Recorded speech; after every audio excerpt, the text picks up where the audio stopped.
Nice. Just gonna make sure everything's running well, as I usually do. You know me.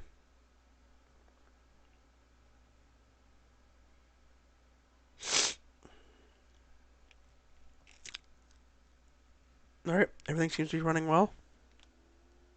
You know me. Alright, yep. So let's get into it, guys. First, our NBA Roundup. Sorry, I've been gone for a little bit. I was gonna do the Martin Luther King Day games. Obviously, there was a big slate on, but I had just missed the the start of the games. I was sleeping in. But yeah, I'm back now. And the only reason I missed yesterday's games was there's only 2 games on. It would have been a short video. There was no point to it, but still gonna do the NBA breakdown here of the 2 games that were on last night. The Timberwolves beat the Knicks 112 to 110. Good close game. Karl Anthony Towns, Cat, had 20 points and 5 rebounds.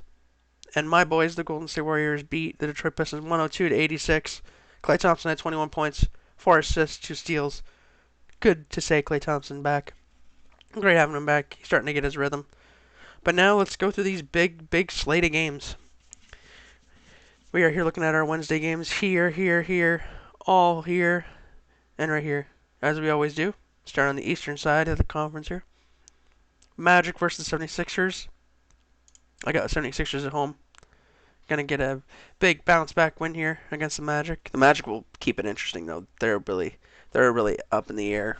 They're right here. This is how their team is. One way, the other way. But should be able to keep it close. Should be a good game, but I got the 76ers at home. Next game we got Nets versus Wizards. Wizards at home. Nets coming into town. Kyrie Irving gonna be playing. Kevin Durant still out. Get better, Kevin. Get better, KD, as I should say, because everybody calls him KD. I call him KD, but I got the Wizards here. Might look as an upset, but they got a lot of size. They don't have Kevin Durant. Bradley Beal's back. Kyle Kuzma's been playing crazy, which is just weird saying because you thought he wasn't that good in LA, but most people do, once they leave LA, they flourish. So got the Wizards taking this one. Hornets and Celtics. It's a throw-up game, but I can't bet against the Celtics. I literally every time I do, it doesn't work out well for me. So I got the Celtics winning that one in a close game, very close, because the Hornets have a lot of firepower. Good assists, good lob threats, but Celtics have too much side with Al Horford and Williams on the front line there. Too much size. Bulls versus the Cavaliers. No Zach LaVine back yet. Cavaliers playing great, got a lot of size. I'll take the Cavaliers on the road to beat the Bulls.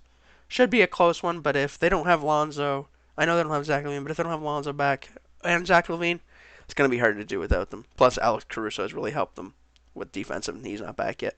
So I just think it's too much size, too much youth, and they'll be able to beat the Bulls. But it'll be close. It'll be coming up a hair close like that.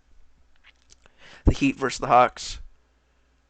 Heat coming off a big win over Toronto. Hawks coming over a big comeback win on the Bucks on Martin Luther King Day. Big comeback win. I had the Bucks winning that game, but Hawks proved me wrong. So hey, anything can happen.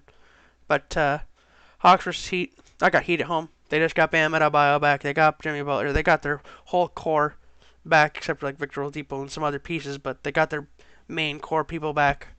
The Hawks, they're still dealing with injuries and such, and I don't think they have enough size or experience to deal with the Heat. So I got the Heat winning on the road.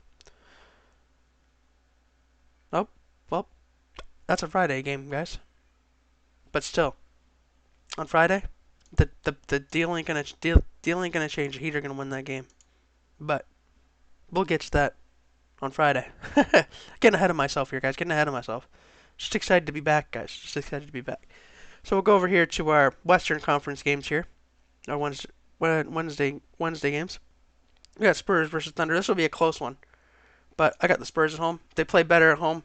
The Thunder don't play as well as they do at home as they do on the road, so their home games are better, and they're not at home here. So I got the Spurs picking up easy one, I'd say.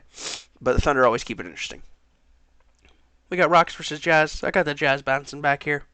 They had a surprising loss to me, anyways, against the Lakers. I don't know if Donovan Mitchell's still gonna be in concussion protocol. I don't believe so. I think he'll be cleared for this game. Even if he's not, I see them shooting way better than they did in LA. That was horrid to watch. Got the Clippers versus the Nuggets. Last time the Clippers beat the Nuggets, but they were at home. This time I got the Nuggets winning. Jokic will have something to say this time, and he'll make his voice heard, and he'll get the win for his team. Alongside Aaron Gordon, who's been playing surprisingly well. I always doubted him as a good three-point shooter, but he's been proving me wrong as of late, so I can't say anything bad about the guy for now. So we'll just leave it at that. We have the Hawks. Not against the Heat, no. Not this one. But they got the Hawks in action versus the Timberwolves. I'll take the Hawks at home. I know that I said they were undersized and one of other pieces back, and Timberwolves is a big team, and they usually do get rebounds, and they force the most turnovers in the NBA. But I believe that the Hawks will still be better than the Timberwolves just for the sheer fact that the Timberwolves played last night. Usually back-to-backs don't go the same way. Usually you win one, you lose one. So I got the Timberwolves losing this one against the Hawks, who are well rested.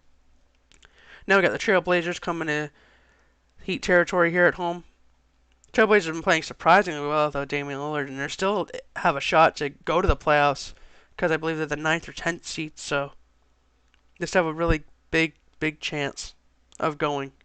So, but I still see the Heat winning this one. Heat at home, they've been playing great at home. They got Bam Adebayo back, like I said, for this game. That's on Friday. I see the Heat winning this one straight up. I think the Trailblazers, like I said, they'll have enough to keep it interesting. I feel like if they want to keep it interesting and keep it close, they have to hit their threes. So if they're on with their threes, they'll keep it close. If they're not, this will be a blowout one for the Heat, I do believe. This is a good game to look at right here. This might be the Wednesday game of the day, game of the night. Grizzlies going to Bucks territory. Bucks losing a very close one against the Toronto Raptors. Surprised me once again. I got the Bucks at home. Grizzlies, they've been playing great. They have size, they have speed, they have athleticism, they have youth. But I feel like the Bucks are going to be on a mission here to get a win. After they lost to Toronto, they're going to try and prove something here. So I think they're going to put it on the Grizzlies early. But I'd never, even though I'm betting against the Grizzlies, never sleep on Ja Morant and the Grizzlies. But the Bucks, I think they're going to have a big bounce back win. That's just me. Then we have the Raptors versus the Mavericks. Another good game. Dallas has been playing great at home, and their defense has kicked up. They're number 5 in defensive rating. Raptors have been playing great with their offense. It's offense versus defense here. If Luka can get cooking, I could see the Mavericks taking this one. But I'm going to take the Raptors on the road to beat the Dallas Mavericks. I think they have too much size. I think they're clicking on all cylinders here. Even though they lost a very close one against the Miami Heat, I see them bouncing back and taking over the Mavericks home court and getting a win here. We have the Pistons, who just played last night against my guys, coming into Kings territory. Kings play great at home. Have been playing great at home for a long time now. The Pistons coming out that loss, I don't think they bounce back here.